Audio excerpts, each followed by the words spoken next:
Welcome back to Just Giants with Grump and the Cranky Fan, the best damn podcast for the best damn football team. I'm your host, the Football Grump. With me, as always, is Mike, the Cranky Fan, and with us, no more, is head coach Joe Judge, RIP 2022. He managed to avoid Black Monday, though. Welcome to Black Tuesday, Grump. I guess so. I guess it's like slightly overcast gray Tuesday. Is kind of how you would look at this. So Joe Judge survives Black Monday. Dave Gettleman retires. There were no firings on Black Monday for the Giants this year, as far as I can recollect. And then separate meeting with ownership. Holy crap, my cat is going nuts. Joe Judge had a separate meeting with ownership. Animals know when there's natural catastrophes going on. So yeah. Wow, did you just hit a cat pun in there? Nice.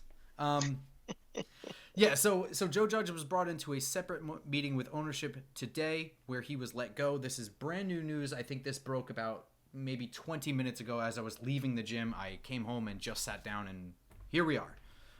Instant reaction, Cranky Fan. What's going on with you? Well, I mean, I very honestly are pretty agnostic about Joe Judge. Do I think he's a good coach? Probably not. Do I think he's a long-term solution as a head coach for the Giants? Probably not. But do we have enough information to make that determination based upon the last 2 years and especially this year? Absolutely not. People were the mob mentality of Giant fans in the last month has been out of control, and then they're blaming him now for every time they step in a puddle and get their foot wet. It's Joe Judge's fault. It's ridiculous, but I am very upset today. I'm at my low point right now of being a Giant fan, probably in my entire life, because whatever process the Maras and the Tishes are using for anything does not seem to exist anymore. I mean, this clearly seems to me on the outside of a decision they did not want to make, but they were fearful of how outside people thought of it, what the fan base thought, what the media thought. I mean, they have been a nonstop punching bag literally since that 3rd and 9. Well, it's been most of the year, but ever since that quarterback literally, it's been nonstop. And I think this is an old school ownership group that values loyalty, values family, values dignity, all of that stuff. And this is something where they're afraid they're losing the loyalty of their fan base. They're afraid that they're losing, the respect that they've built up over 40 years. I mean, we talk about, when they had to bring in George Young and stuff, that was, over 40 years ago. And the Giant fan has had a love affair with this team through good times and bad throughout the 80s, 90s, going through the Ray Hanley years and going through the bad years, good and bad and indifferent. And I do not think they have any process right now for any decisions they're making, and that's what scares me. This whole thing with Gettleman was a drawn-out thing to say he's retirement. We all knew he was basically getting fired. It just went bad. They had no, Joe Judge, we heard these things in the media for the last 2 months. He's coming back. Where was that vote of confidence? Where was that official statement saying he will be back next year? Didn't see it. He twisted in the wind. People revolted. And then they launch him today. So I have no confidence that the process they're going to use to get a new GM, that process to get a new head coach, is going to be any different than the chaos and the craziness that they're doing right now. And I'm embarrassed. And this to me is more embarrassing than quarterback sneaks or losing games with a third string backup quarterback. This is telling me we just don't know what the fuck we're doing, and there's no light at the end of this tunnel. Wow, so that's interesting. All right, so you think that this is a decision that's being made all reactionarily and not as an actual setup. But wait. But I understand why you think that's bad. And because I agree with you. I mean, I think you asked me, Jesus, I'm like so tired. Was it literally last night we recorded and you asked me about listening to the fans and making decisions based on the fans? I know I've been bringing it up. I think you said that yesterday, and it's on today's episode of the show. But you should never do that, in my opinion. You don't want to be reactionary. You want to be making decisions because you're like, this isn't what I want. This isn't working. Well, the word is reactionary, and that's exactly it, because we can even say, forget the fans part. But do you think it's a bad decision to get rid of him? Given the GM situation, given what he's shown, do you think it was a bad choice? To get rid of him? Yeah. Like I said, I have no opinion for or against him, so it's probably in the best interest to start over. But just the appearance and the optics of this, just if there is no plan, it certainly appears like there's no plan, because if the best decision is start over from scratch, launch everybody at 8 a.m. on Black Monday. They did not do that. They clearly did not do that. And if they are overreacting to either the fans or the performance of the last 3 weeks or the performance of last week or for a presser, it's all the same. It doesn't matter if it's the fans revolting or if it's a press conference. Any one of those little things, they are not legitimate data points to make a decision. And that's what really infuriates me. All right, I'm going to go on a little rant here because I sense a segue here where we have common ground, and then we'll start to split here. So, yeah. I mean, I agree. To me, this is I mean, I kind of lost it Sunday night. You know, we had a great time at MetLife Stadium, and I wouldn't really call it a game. But we had a good time at the stadium, and then later on at the diner, and I was in a good mood, and I came home and hearing all this stuff, and all this stuff about them not having a decision yet on Judge, it started to break me mentally. Where I was cool about this team being terrible and just be like, well, we'll just reset. We're done with this year. I was in a good mood, but I started to lose it because it's like, how do you not know yet? I mean, you're not seriously making a decision based on Jake Fromm's start where he's throwing the ball and losing control of the ball, cocking his arm back. I mean, come on. That is what you're going to judge the coach on? That's his fault that's where he's at? I mean, come on. It's not to mention that's the case because this starting quarterback was a guy he didn't pick and has now shown that he gets injured every single year that he plays. I mean, so now that's the coach's fault too. So, I mean, I started to really lose it because the optics certainly appear that even though we have known for weeks now, because of the injuries, that this season was insurmountable. This wasn't like they are so bad right from week one that this is just hopeless. Like, holy crap. I mean, this was everybody's hurt, and then when they kind of got healthy there. Our preseason predictions were we were around 7-10, 8-9, around that everywhere area. From 7 all the way up to 10 wins is where I predicted we'd be, somewhere between 7 and 10 wins. Based on some luck and based on people progressing the way we had hoped. But the point is, we've known for a long time, that the general manager's not going to be here at the end. We knew that at the beginning of this year, that the general manager would not be here next year. We were 99% sure, which means John Mara had to be 100% sure that Dave Gettleman was not coming back next year. So the fact that there is a laundry list of GM candidates now, I think we're up to 9. I think another one got added today. That makes sense to me because you spent a year casting this wide net and doing your research and finding out which guys you want to get. And I want to save all this for our GM thing, which we were planning on doing tonight, but now we got to do this. No, all these notes. The thing is that there was literally no decision on this guy. I don't know how you arrive at that. That makes me mad.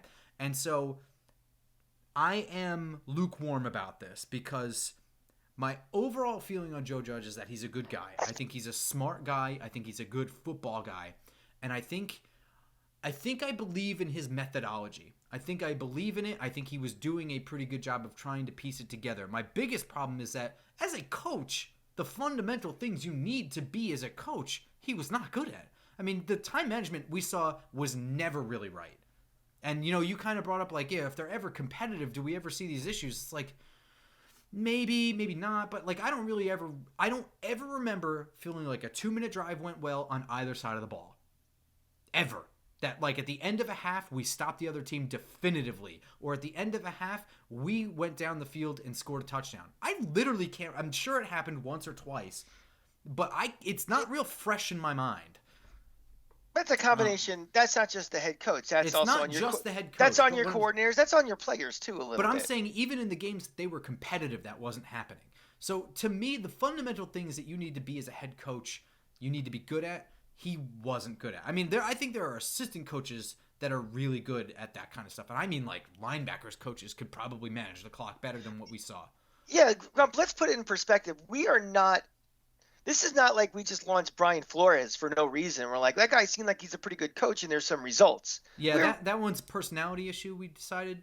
Yeah, that's what it seems most likely because, I mean, again, if we never hear of Joe Judge again, so be it. We weren't Joe Judge cheerleaders supporting him, the coach. I wanted it to work. I wanted to believe in it because it would be great. I liked the vision. To me, the vision works. And I'm going to pose this real quick to you. I don't want to go off on too much on a tangent, but a lot gets made. I hate the punching bag of the Belichick coaching tree, and I have no reason to hate it. I mean, other than currently Joe Judge is the Giants head coach, but it's not like it's something that's personal to me. But the reason I hate it is because Bill Belichick, did anyone really get a good shot at trying to replicate what New England did? Because Bill Belichick won a Super Bowl kind of by luck in his second year. Let's be honest. They hit the friggin' jackpot with Tom Brady. I don't believe for a second that New England really knew what they had in Tom Brady when they drafted him in the 6th round. And in their second year, he comes in for Drew Bledsoe and they win the friggin' Super Bowl. And all this, I mean, once you win a Super Bowl in your second year as a head coach, you don't really have carte blanche, but I mean, you have a 5-year leash probably at that point to continue doing what you're doing. Has any Bill Belichick disciple head coach been given that much time to really try and do that? In the NFL, no. I don't think so. And I'm not saying that it works if it's given enough time or that Joe Judge should have had more time, but it certainly feels like Joe Judge got a shitty deal. He inherited a quarterback. He inherited a general manager. He inherited a front office that is just chock full of toxic nepotism. And also guys that are gone. Like, he inherited a crappy GM. That GM is now gone. And so, for nothing, he inherited the worst injured roster in the NFL in his second year. So in 2 years, he had a COVID year, the worst injured roster in the NFL, and then all the other things I just mentioned just as a fundamental part of the organization. And these aren't excuses. These are facts. But it is a raw deal. I mean, he had to go, I think, ultimately, when for me, the writing was on the wall when Kevin Abrams was listed as an interview, and then they reversed and said he is not interviewing for the GM position. Coupled up with the fact that Joe Judge was reported to be pushing for Kevin Abrams to take over. Once you put those two things together and you see that Abrams wasn't even getting a shot, to me, the writing was on the wall that Joe Judge was gone. But when did that shift happen? I mean, when yesterday. did you think? Okay, so in one day, reporting happened yesterday. I'm talking about though the Abrams, the pulling of the Abrams interview. Or I think officially they were going to interview him, but he was never going to be really considered for the job. So, but I think they're not even interviewing him anymore. He is not on the list anymore, I don't believe. Right, but I think at first he was. But that's my point. He was on the list Monday morning, and by Monday afternoon he was off the list. To me, that told me that Steve Tisch came in and said, "No, done." So you think Steve Tisch came in? The silent partner came in and said, "All right, enough of this nonsense. Where an adult's coming in the room." I don't know if that's what I think, but that's what it kind of sounds like. And I know that people hate Kevin Abrams, and I'm not saying I like him. Part of my disclaimer. He's another scapegoat. He's another scapegoat in this story. We have a bunch of scapegoats where the mob went from there's my target to there's my target to there's my target. I mean, Kevin Abrams, unfortunately, because he is in that current front office, is going to get the wrath because Gettleman's going to be gone. So you don't have to worry about him anymore. You move on to the next piece. Who's kind of the last man standing and the next man who could be the heir apparent? It's him. So, well, here's the thing about it. So, yes, you're right. It appears for a number of years now, before Dave Gettleman even got here, that Kevin Abrams was being groomed to take over the GM position. I truly, through everything I've read about Kevin Abrams, have no idea what things he was and wasn't responsible for. And I don't mean responsibilities. I mean actual things. Player acquisition, player scouting. I don't know which players he's responsible for at all. I have no idea what to blame him for. And with the toxicity in that front office and all the nepotism in that front office and the lack of accountability, I wouldn't be surprised, and I'm not saying this is the case, obviously, but Joe Judge is pushing for this guy. Is it possible that Kevin Abrams was actually going to clean out some of this stuff? I mean, everyone here views Abrams as an insider, but I don't know how people know that just because he was there. I mean, why would Joe Judge push for him? I mean, unless it's strictly for job security that you're pushing for that guy. He could be pushing for any GM candidate he wants that might work with him better. I don't know. I think it's at least possible that Kevin Abrams is a scapegoat and might have actually wanted to clean house. But to me, this is good news in the sense that we're wiping everything clean. But until John Mara cleans out the nepotism in the front office, I nothing's going to change. Because I view what happened in Miami, I think I said this on the podcast too, like literally yesterday. The reversal of situations in Miami where you have an established GM who's been with that organization for like 20 years now, says this guy ain't cutting it.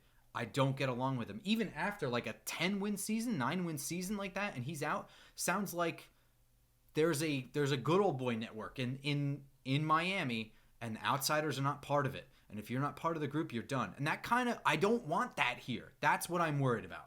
So even if they bring in, a GM who's outside of the quote unquote family, he's never really going to fully have the complete confidence of ownership because there's going to be other voices in the building. Mara's still there, yeah.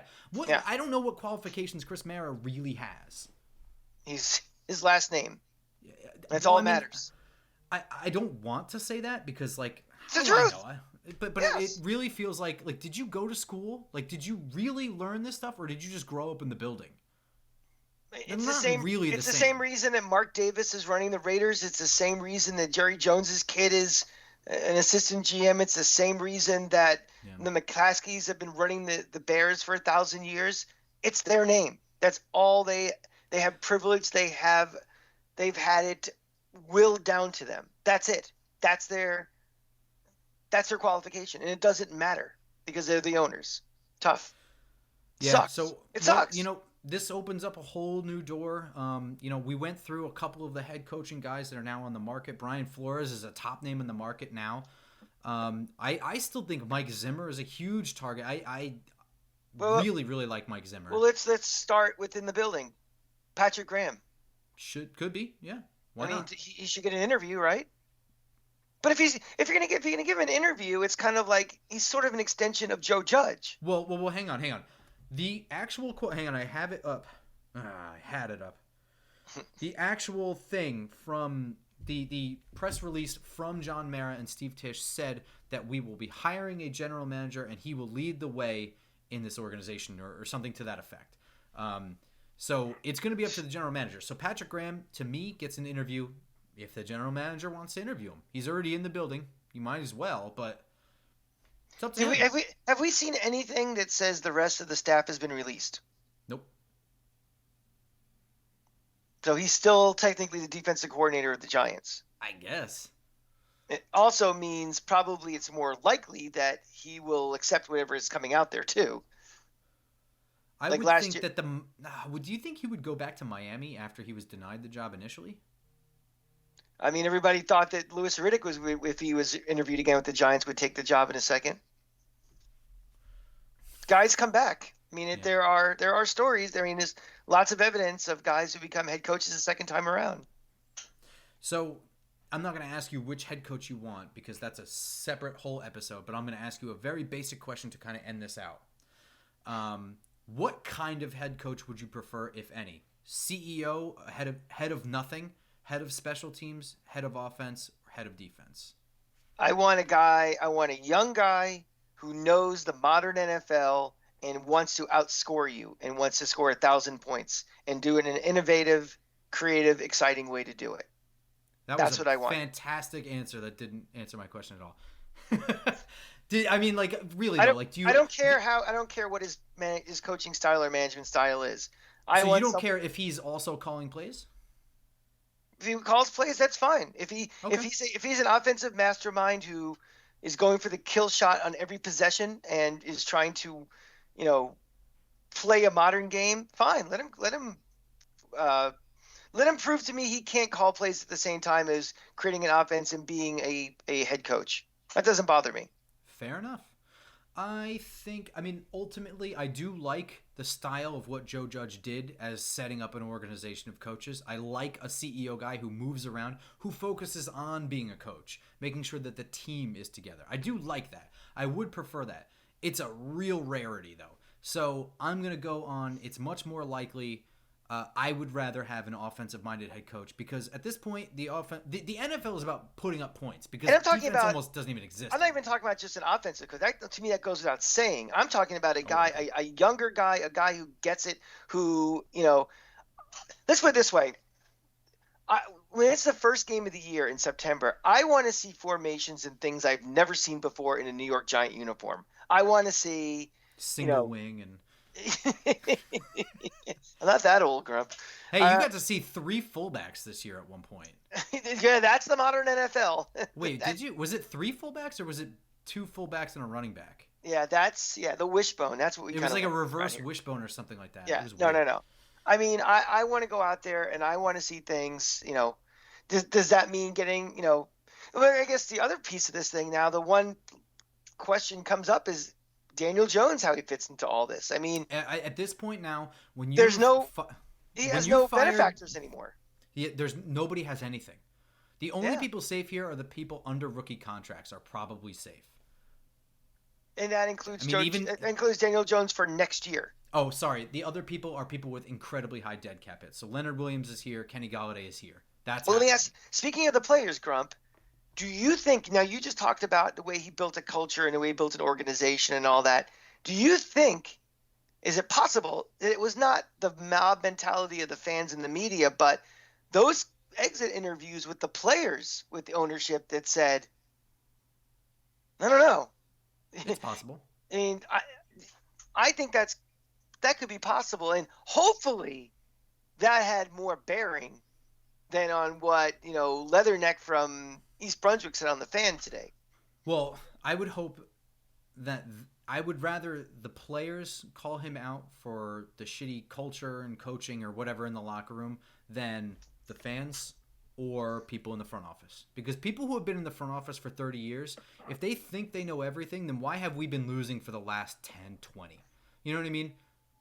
So they don't know shit either. I'm sick of that. So that's going to kind of do it for this one. This was just a real quick thing. We have some upcoming stuff with a lot of info on all of the GM guys that are being brought in for interviews, which also I believe the interviews start tomorrow, Wednesday, or the day after Thursday. I don't quite remember, but I do know the initial interviews are done via Zoom, and people who get called for second interviews are likely to be called in personally. So we're going to have all of that information for you. The news is kind of circulating really fast and furious, so the best way to do it, honestly, to follow us on Twitter, @football_grump, @thecrankyfan, @justgiantspod, and of course, if you subscribe on YouTube, you will get the alerts for these quick slant videos as they come out. So we'll see you all next time. Go Giants. Go Giants.